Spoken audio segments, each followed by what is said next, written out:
পৃথিবীর সেরা চাকরিজীবী মসজিদের ইমাম, জন্মিলে ইমাম মরলে ইমাম, বিয়েতে ইমাম। ইমামকে কেউ করি না ভাই সঠিক মূল্যায়ন, আজও বাড়েনি বাড়বে কবে ইমামদের বেতন, আজও বাড়েনি বাড়বে কবে ইমামদের বেতন।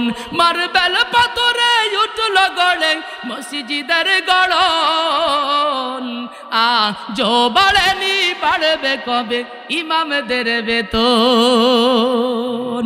কথা জোরে কন।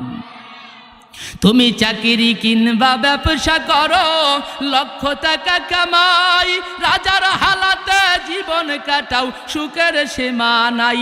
তুমি যার পেছনে পড়ো নামাজ, তুমি যার পেছনে পড়ো নামাজ, চলে তার কেমন, আজও বাড়েনি বাড়বে কবে ইমামদের বেতন। আমার ছেলে মেয়ে পড়ে অনেক দামি স্কুলে, 10,000 টাকা বেতন লাগে প্রতি মাসে। কথা কয় না? আমার ছেলে মেয়ে পড়ে অনেক দামি স্কুলে, 10,000 টাকা বেতন লাগে প্রতি মাসে। ইমামের কাছে পড়ে কোরআন, ইমামের কাছে পড়ে কোরআন, নাই তাহার বেতন, আজও বাড়েনি বাড়বে কবে ইমামদের বেতন, আজও বাড়েনি বাড়বে কবে ইমামদের বেতন। কথা জোরে কন ঠিক কিনা? মসজিদের সাথে আমাদের সম্পর্ক করতে হবে। কেন? মসজিদ আল্লাহর ঘর। আরে বলেন না ভাই, রমজান এত দামি কে? একটা নফল ইবাদত করলি ফরজ সমতুল্য সব, একটা ফরজ আদায় করলি রমজান বাহিরে 70টা ফরজ সমতুল্য সব। এত দামি অলকা? আল্লাহ কয় শাহরু রমাজান আল্লাযী উনজিলা ফীহিল কুরআন। আরে এই মাসে রমজানে কুরআন নাজিল হইছে, এই জন্য এই মাসের দাম আমার মাওলা বাড়াইয়া দেছে। কুরআন কার কিতাব? আরে মুসলমানের আওয়াজে কর। মসজিদ কার ঘর? মসজিদের সাথে সম্পর্ক করলে আল্লাহর সাথে সম্পর্ক হবে। ও আমার ভাইয়েরা, মসজিদের সাথে আমাকে সম্পর্ক নাই, বুঝলাম কেমনে? 50টা ইমামের বেতন বাহি 4 মাস দিতে পারে না, সাথী গেলে কুহুরির মতন খেউ খাওয়াইরে ধরে। কথা কইয়েন একটু জবান খুলে। মসজিদের একজন গণ্যমান্য মুরব্বী স্বার্থহীনভাবে কোনো বেতন ভাতা ছাড়া আল্লাহর সন্তুষ্টির জন্য, আল্লাহ কত কি করলাম, একটু শেষ বয়সে মসজিদের খেদমত করি, এতে যদি আল্লাহ মাফ করে দেয়, এই নিয়ত করে শুক্রবারে খাতাটা নিয়ে 5 তারিখই গেছে। ও খলিল, খলিল বাড়ি আসনে? ও কাকা না, বাড়ি নাই। তা বাবু তোমাকে 5-6 মাস বেতন বাহি, বেতন না দিলি ইমামের বেতনটা কি এনে দি? ও আমি জানি না মসজিদের বেতন দেবে না কি আরবে, ও আমি জানি না। এমনভাবে কুহুরির মতো খেয়াও খাওয়াইয়ে ধরছে। মুরব্বী কয় আল্লাহ আমার উপর ঠাটা ভরে না, ওর উপর ঠাটা ভরে আল্লাহই ভালো জানে। কথা কন না কে? আরো কয় বাড়ি গেছে, সে জায়গার তোর আম খিলেন দেশে। খিলেন বোঝেন না আপনারা? কুহুরি খেয়াও খাবার লড়লে এক বাবার কামড়াই ধরে খিলেন দিয়া। শুক্রবারে খাতাটা মুরব্বী সারিয়ে দিয়ে কয় যে তোমাকে কাছে আমি মাপ চাই, বেতন আর আমি উঠতে পারবো না, জিহানে যাই সেনি মুখ সুভা শোনা লাগে। এ যুবকরা তোরা দায়িত্ব নে। আর কয়জন কয় তোমার মতো ভদ্র, তোমার মতো সভ্য, তোমার মতো নেক মানুষ যদি টাকা আদায় করতে না পারে, এ যুবককে দায়িত্ব দিলি ডেলি কাইজিয়ার নেটা বাঁধবে নে। কথা জোরে কন। এ বুঝলাম কি এই রে? আমার মসজিদের মুসাল্লিরা কাছে হুজুর সবে বরাতের দায়িত্বটা আবার আমাকে দেন। ক্যা কত মুরব্বীকে জিম্মাদারিও ভালো হয় না, ওনার টাকা পয়সা কালেকশন করতে পারে না, জিলাফি মিলাফি চলবে না, এবার খালি কাঁচা মিষ্টি দিয়ে মসজিদ বইয়ে ফেলাবো। আর ঘটনা কি? কয় না এবার জিম্মাদারি আমাকে। এরকম একটা পুরোথারও আছে না? কথা কর না কা? এগুলি সম্পূর্ণ নিষেধ, বেদাতি কাজ করবেন না। আমি পরিস্থিতির শিকার, ঠিয়াতি পারলাম না। যুবকরা টাকা কালেকশন করছে 17,000। এমন ঘটনা কি? কছে চাইছি 200 দিনাই, চালি কড়াতে চাইল ডাইলি নিয়ে চলে আইছি, মুরগি একটা ধরে নিয়ে আইছি, বাস একটার কথা কয়ে 3টে কেটে নিয়ে আইছি। কথা কর না কায়, মানে যুবক যদি মিলে ভাড়ার সবাই যায়, ও লজ যায় হরিয়ে দিলিও 1 কুয়ার জায়গা 2 কেজি ডালিয়ে দেয়। চিন্তারে যে মাইয়েটা শিয়ানা বদনাম করলি এরা সারা গ্রাম বাসায় বেড়াবেন, উরে আল্লাহ ও বাড়ির দ্বারে কেউ যাইস না, ও পেট খালি হয়ে যাবে না বলে কুইতে আগে না। কথা কয় না, মুরব্বীকে দিয়ে কালেকশন করবেন, সারা মহল্লা বাড়ি 5,000 করবে না, ওকে দেবেন দেখবেন 30,000 উঠে নিয়ে আইছে। আল্লাহু আকবার। কথাটা কেন বললাম, মুরব্বী এবার খাতাটা ছাড়িয়ে দিতে রাজি, কয় কাকা না আপনি পারবেন আর কেউ পারবে? এই যারা খিলেন দেশে আর কুকুরির মতো খেউ খাওয়ার যে এগে বাড়ি যখন ওয়াইফাই লাইনের বিল নিতে আইছে, মোল্লাডাঙ্গা ভাইফাই আছেন ওয়াস্ততালি ভালো বুঝবেন, এরা কিন্তু একটু ইয়াং কথা কয় না যুবকরা। মোটর সাইকেল একখান নিয়ে আইছে, মাশাল্লাহ টি শার্ট গায়ে, বডি ফিগার ভালো, আসার সময় একটু ফস মাইরি আইছে। ফস বোঝেন না আপনার? এবার আইসে কয় ভাবি বাড়ি আছেন নাকি? কয় ভাই কিরা? কয় আমি ওয়াইফাই লাইনের বিল নিতে আইছি। কয় তো বাড়ি দাঁড়া নিকা ভিতরে আসেন। কথা করছে না। ভিতরে যখন গেছে কয় ভাইজান সুফার ঘরে বসেন, সুফার ঘরে বসাইয়া ফ্রিজটা খুইলা মালটা কাটছে, কমলা খুলছে, আঙ্গুর দুয়ে দেছে, ও দোস্ত কেক খাওয়ায়, কোক খায়, চা খায়, কফি খায়, 600 টাকা বিল দিয়ে কয় ভাইজান মাঝে মাঝে খবর নিয়েন, লাইন ঝিরঝির। কথা বুঝতে পারতেছি না, ওয়াজ করবো না বাদ দেবো, আমার সময় শেষ। আছে না আরাম মানুষ, মালটা আপেল বেদানা কমলা, ও দোস্ত চা খালো, কেক খালো, কোক খালো, কফি খালো, মসজিদিতে আদায়ত্তি গেলি কুহুরির মতো খিলেন দিল।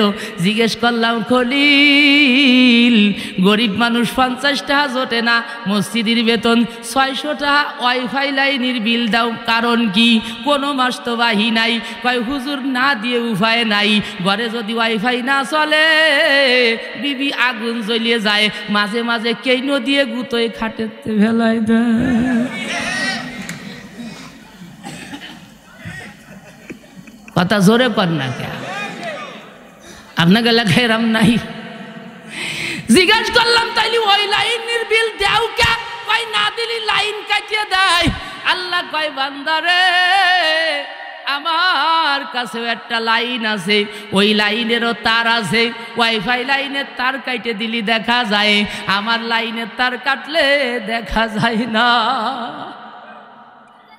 ইন্নাল আউওয়ালা বাইতুন উযিয়া লিন-নাস লাল্লাযী বিবাক্কাতা মুবারাকাউ ওয়া হুদাল লিল আলামিন। আমার আল্লাহ ডাক দিয়ে কয় কোরআনে, প্রথম ঘর পৃথিবীর মিডিল পয়েন্টে বাইতুল্লাহ, খানায়ে কাবা, আরে বরাবর বাইতুল মাকদাস, বরাবর আরশে আজিম, ওখান থেকে রহমত বরকত আর হিদায়েত নাজিল হয় বাইতুল্লাহর উপরে। ওখান থেকে পৃথিবীর প্রান্তে প্রান্তে শাখা ঘর, আপনাকে ঈদগাহ, জামে মসজিদ, এখানের কালেকশন বাইতুল্লাহর সাথে। আল্লাহু আকবার আওয়াজ দিয়া কর। আল্লাহ কয় হেদায়াত, বরকত, রহমত নাজিল হয় বাইতুল্লাহ, এটা বন্টন হয়, ছড়াই পড়ে পৃথিবীর প্রান্তে প্রান্তে জামে মসজিদে। ওই মসজিদ থেকে মহল্লার ঘরে ঘরে, ওই ঘরের সাথে যারা সম্পর্ক রাখে তাদের ঘরে বরকত যায়, তাদের ঘরে রহমত যায়, তাদের ঘরে আল্লাহর পক্ষ থেকে হেদায়াত যায়। আল্লাহ কয় আমারও তো লাইন আছে, মসজিদের বেতন দিবি না, সম্পর্ক রাখবি না, সাথী গেলি খাও খাও খাও খাও করবি, আমিও রহমতের লাইন, বরকতের লাইন, আমি আল্লাহ হেদায়াতের লাইন কেটে দেব, কোটি টাকার মালিক হবি, ঘরের ভিতরে এক বিন্দু শান্তি ভাবি না। মাইয়েটা একজনের সাথে বার হয়ে যাবে, ছেলেটাই আবার ব্যবসা হারবে, ওরে ধরে নিয়ে ওই যৌথ বাহিনীতে নখ ফিলাস দে টাইনে উঠাই ফেলাবে, তুই খালি কানবি আর কানবি, কিছু করার থাকবে না। কথা জোরে কর। কথা শেষের দিক নিয়ে আসছি, মসজিদের সাথে সম্পর্ক করবো তো ইনশাআল্লাহ। করবো কিভাবে? মসজিদের ইমামরে তো সহি দেখতে পারি না, কই ও কি এক হুজুর রাইছে সুর ভালো না কিরা থোড়ে তা খের খেরায়। কথা কন্যা গান। পৃথিবীর সেরা চাকরি হলো মসজিদের ইমাম। জন্মিলে ইমাম, মরলে ইমাম, বিয়েতে ইমাম। লাগে না লাগে না? এ কথা বলেন না কা? পৃথিবীর সেরা চাকরিজীবী মসজিদের ইমাম। জন্মিলে ইমাম, মরলে ইমাম, বিয়েতে ইমাম। ইমামকে কেউ করি না ভাই সঠিক মূল্যায়ন। আজও বাড়েনি, বাড়বে কবে ইমামদের বেতন? আজও বাড়েনি, বাড়বে কবে ইমামদের বেতন? মার্বেল পাথরে উঠল গড়ে মসজিদের গড়ন। আজও বাড়েনি, বাড়বে কবে ইমামদের বেতন? কথা জোরে কর। তুমি চাকরি কিংবা ব্যবসা করো, লক্ষ টাকা কামাই, রাজার হালাতে জীবন কাটাও, সুখের সীমা নাই। তুমি যার পেছনে পড়ো নামাজ, তুমি যার পেছনে পড়ো নামাজ, চলে তার কেমন? আজও বাড়েনি, বাড়বে কবে ইমামদের বেতন? আমার ছেলে মেয়ে পড়ে অনেক দামি স্কুলে, 10,000 টাকা বেতন লাগে প্রতি মাসে। কথা কয় না? আমার ছেলে মেয়ে পড়ে অনেক দামি স্কুলে, 10,000 টাকা বেতন লাগে প্রতি মাসে। ইমামের কাছে পড়ে কোরআন, ইমামের কাছে পড়ে কোরআন, নাই তাহার বেতন। আজও বাড়েনি, বাড়বে কবে ইমামদের বেতন? আজও বাড়েনি, বাড়বে কবে ইমামদের বেতন? কথা জোরে কন ঠিক কিনা? 3,000 টাকা বেতন দিয়ে ব্যবসায় ভরে। হুজুর থাকলি থাও, না থাকলি না থাও, তোমার মতো হুজুরির কি দেশে অভাব আছে? কথা কর। মোল্লাডাঙ্গা মাদ্রাসা যদি না থাকতো তা 2025টা ইমাম, ইমামে ছাও হওয়া যেত। কথা কর না কা? আমার প্রিয় ভাইয়েরা, এবার আসেন সম্পর্ক করতে চাই তো মসজিদের সাথে। সবাই কিটা কিটা করবেন না? হাত তোলেন। করবেন? বুলি বুলি উঠাইছেন তাই? এবার বলেন কে কে মসজিদের সাথে সম্পর্ক করব, আল্লাহর সাথে সম্পর্ক হবে? দুহাত তুলে আল্লাহকে দেখান। লিল্লাহে তাকবীর। আল্লাহ সকলকে কবুল করেন, জোরে বলি আমিন।